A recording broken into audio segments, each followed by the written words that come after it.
जो भी student judiciary का सपना देख रहे हैं और जुडिशियल ऑफिसर बनने वाले हैं, उनके लिए अनअकैडमी लेके आया है एक बहुत ही अच्छा प्लेटफॉर्म। इस प्लेटफॉर्म के माध्यम से आप अपनी जुडिशरी की तैयारी को नया आयाम दे सकते हैं। इस ऐप के माध्यम से आप लाइव क्लासेस ले सकते हैं, प्रैक्टिस टेस्ट सीरीज़ लगा सकते हैं, लाइव टेस्ट सीरीज़ कंडक्ट करा सकते हैं और आपको बहुत अच्छा मटेरियल आपको अनअकैडमी के माध्यम से प्रोवाइड किया जाएगा। अनअकैडमी में भारत के बेस्ट एजुकेटर हैं और ये बेस्ट एजुकेटर आपको बेस्ट एजुकेशन देने की कोशिश करते हैं। आप इनके माध्यम से live interactive classes, live test series and quizzes और पीडीएफ के माध्यम से आपको अच्छा स्टडी मटेरियल प्रोवाइड किया जाता है। और अनअकैडमी इसके साथ साथ आपको फ्री क्लासेस भी दे रहा है। और अगर आप अनअकैडमी की फ्री क्लासेस लेना चाहते हैं तो डिस्क्रिप्शन में आपको इसकी लिंक है, आप शाबाज 10 का प्रोमो कोड यूज़ करके आप फ्री क्लासेस ले सकते हैं। इसके साथ साथ अगर कोई व्यक्ति अनअकैडमी के सब्सक्रिप्शन लेना चाहता है तो सब्सक्रिप्शन भी बड़े रीजनेबल प्राइस पे है और इस रीजनेबल प्राइस में अगर शाबाज 10 का प्रोमो कोड यूज़ करते हैं तो यहाँ भी आपको 10% का डिस्काउंट मिलेगा। और 14 तारीख से 16 तारीख के बीच में एक बहुत अच्छी स्पेशल मैराथन क्लासेस कंडक्ट कराई जा रही हैं अनअकैडमी के माध्यम से, तो आप अपना स्लॉट बुक करिए और इन क्लासेस को लीजिए। Hello friends, this is Shahbaz and you are watching our YouTube channel विदिक जागरूकता।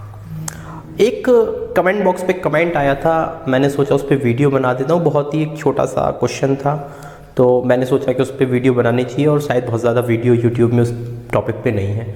एक व्यक्ति ने मुझसे पूछा था, what is the difference between substantive and procedural law, मूल विधि और प्रक्रियात्मक विधि में क्या अंतर होता है।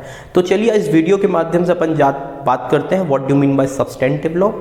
जो सब्सटेंटिव लॉ होता है वो क्या होता है और प्रोसीजरल लॉ क्या होता है। तो सबसे पहले बात करते हैं किसी सब्सटेंटिव लॉ के बारे में। सब्सटेंटिव, जिसको हम हिंदी में बोलते हैं मूल विधि। और दूसरा लॉ होता है, लॉ दो प्रकार की हो सकते हैं, हम उसको कैटेगराइज कर सकते हैं सब्सटेंटिव और प्रोसीजरल लॉ में।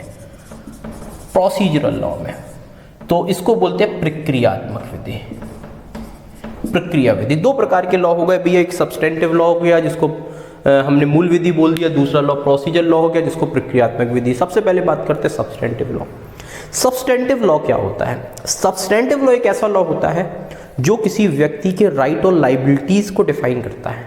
जो एक्ट राइट और लाइबिलिटीज को डिफाइन करता है, जो एक्ट पनिशमेंट को बताता है, जो एक्ट किसी चीज को डिफाइन करता है।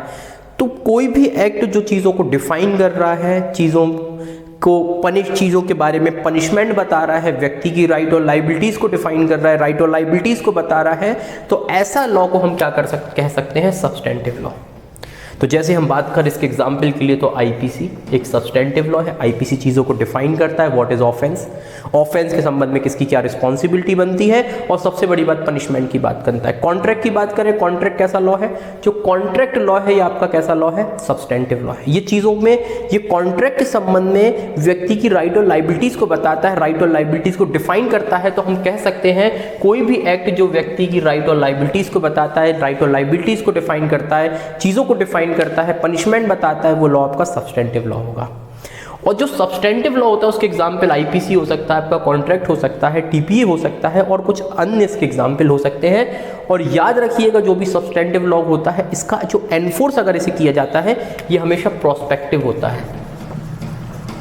प्रोस्पेक्टिव का मतलब यहाँ पे है कि इस विधि को कभी भी आप बैकडेट से लागू नहीं कर सकते। हाँ, कुछ एक्सेप्शंस हो सकते हैं, अगर अभियुक्त के फायदे के लिए है तो बैकडेट से करोगे, अदरवाइज जो लॉ होता है हमेशा लॉ तो प्रोस्पेक्टिव होता है ना। जैसे आज हमने कोई लॉ बनाया तो हमेशा आगे के लिए ही होता है। तो सब्सटेंटिव लॉ को कभी हम बैकडेट से लागू नहीं कर सकते। सब्सटेंटिव लॉ हमेशा और हमेशा आगे की डेट से लागू हो सकता है। आप आईपीसी में एक एग्जाम्पल देखते हो कि 2013 का जो अमेंडमेंट एक्ट था वो बैक डेट से था। तो अगर अभियुक्त के फायदे के लिए कोई एक्ट है तो उसे हम बैक डेट से लागू कर सकते हैं। दूसरा प्रश्न आता है व्हाट इज प्रोसीजरल लॉ। अब सब्सटेंटिव लॉ ने तो राइट और लाइबिलिटीज बता दी, चीजों को डिफाइन कर दिया, पनिशमेंट बता दिए, बाकी अब आती है कि उसको लागू कैसे कराया जाएगा सब्सटेंटिव लॉ को। अगर हमने बोल दिया कि चोरी करने पे 3 साल की सजा है तो अब 3 साल की सजा व्यक्ति को दिलाई कैसे? क्या बोलने से 3 साल की सजा मिल जाएगी कि सीधे किसी व्यक्ति के ऊपर आरोप है कि इसने 3 अपराध किया और पकड़ो सीधे जेल में डाल दो? नहीं, हम बोलते हैं ना कि भैया मामले में फेयर ट्रायल होना चाहिए। या कोई भी सीपीसी के तहत एक प्रक्रिया है, सीआरपीसी के तहत है, तो अब सब्सटेंटिव लॉ को कैसे लागू कराया जाएगा, सब्सटेंटिव लॉ को किस प्रकार से उतारा जाएगा। अपन बोलते हैं ना कि अपने जीवन में उतारना, तो अपन जीवन में भी नहीं उतारना है बल्कि इसको धरातल पे कैसे उतारा जाएगा। अगर हम कह रहे हैं कि किसी ने चोरी की है तो उसे 3 साल की सजा देंगे, तो 3 साल की सजा के पहले वो कैसी प्रोसेस चलेगी? प्रोसेस फेयर होनी चाहिए और प्रोसेस यूनिफॉर्म होनी चाहिए। ऐसा नहीं कि हर जगह पे अलग अलग प्रोसेस चले। तो भैया अगर जो प्रोसीजर सब्सटेंटिव लॉ को लागू करने की प्रोसेस होती है उसी को हम प्रोसीजरल लॉ बोलते हैं। इसके एग्जाम्पल की अगर हम बात करें तो अब ये सीआरपीसी, इसका नाम में इसमें देखिए पी जो स्टैंड है प्रोसीजरल है, सीपीसी हो सकता है और अदर जो लॉज हो सकते हैं ये किसकी बात करते हैं? ये आपके प्रोसीजरल लॉ की बात करते हैं। और इसका इफेक्ट क्या होता है? इसका जो प्रोसीजरल लॉ होता है ये आपका प्रोस्पेक्टिव तो हर लॉ होता है, तो ये प्रोस्पेक्टिव तो हो गई होगा, इसके साथ साथ ये रेट्रोस्पेक्टिव भी हो सकता है, अर्थात ये बैक डेट से भी लागू किया जा सकता है। ये एक चीज होती है।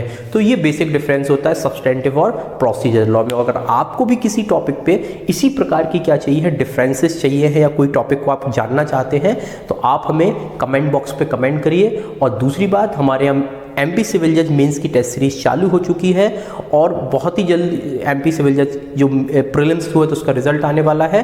तो अगर आप टेस्ट सीरीज को ज्वाइन करना चाहते हैं तो डिस्क्रिप्शन बॉक्स में आपको नंबर मिल जाएंगे, आप डिस्क्रिप्शन बॉक्स पे कमेंट कर सकते हैं या व्हाट्सअप का जो नंबर होगा आप उस पर व्हाट्सअप करके हमसे आगे की इन्फॉर्मेशन ले सकते हैं। और अगर आपको वीडियो अच्छी लगे तो वीडियो को लाइक करें, चैनल को सब्सक्राइब करें। ऐसी इन्फॉर्मेटिव वीडियो हम आपके लिए समय समय पर लाते रहेंगे। Thank you for watching.